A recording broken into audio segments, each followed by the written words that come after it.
নির্বাচনটা হতে হবে অবাধ, নিরপেক্ষ, যেটাকে ফ্রি ফেয়ার বলি। তার মৃতদেহের উপরে নাচানাচি করেছিল, সেই থেকে ফ্যাসিবাদের এই নির্মম বর্বরতার যুগ শুরু হয়েছে। আর 5ই আগস্ট মহান আল্লাহর সাহায্যে জাতির উপর থেকে সেই ফ্যাসিবাদের জগদ্দল পাথর অপসারিত হয়েছে।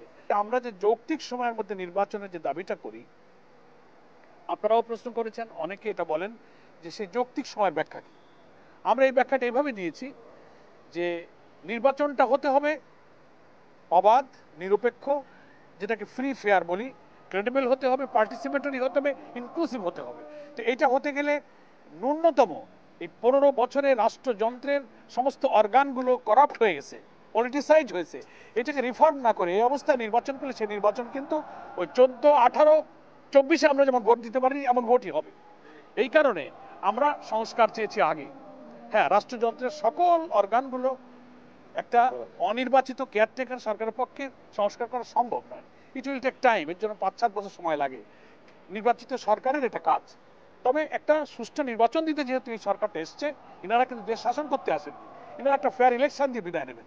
তো সেই কারণে নির্বাচন সুষ্ঠু হতে গেলে কিছু সংস্কার মিনিমাম লাগবে। যেমন আপনি ধরেন police administration, civil administration, election commission, judiciary, ব্যুরোক্রেসিতে কিছু সংস্কার 5-7টা জায়গায় লাগবে।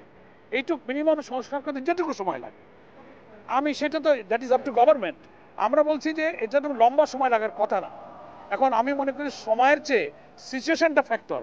আপনি 2-3 বছর সময় দিলেন, কিন্তু সেই সংস্কার হলো না। সেই পুলিশ, সেই ডিসি, সেই ইউনিট থেকে গেল। তো সেই ইলেকশন তো ওই 14, 18, 24-এর মতো হবে। তাহলে আমি মনে করি সময় ফ্যাক্টর না, ফ্যাক্টর হচ্ছে যে পরিস্থিতিটা নিরপেক্ষ হয়েছে কিনা। জনগণ মনে করতে হবে যে না, এখন ইলেকশন হলে ফেয়ার হবে, ভোট কেন্দ্রে যেতে পারবো। সেটা 6 মাসে হতে পারে, 8 মাসে হতে পারে, বছর লাগতে পারে। এই জন্য এই টাইম ঘড়ি ঘন্টা বেঁধে দেওয়া যাবে না, সিচুয়েশন বলে দেবে। পয়লা কথা হলো যে আপনি জানতে চেয়েছেন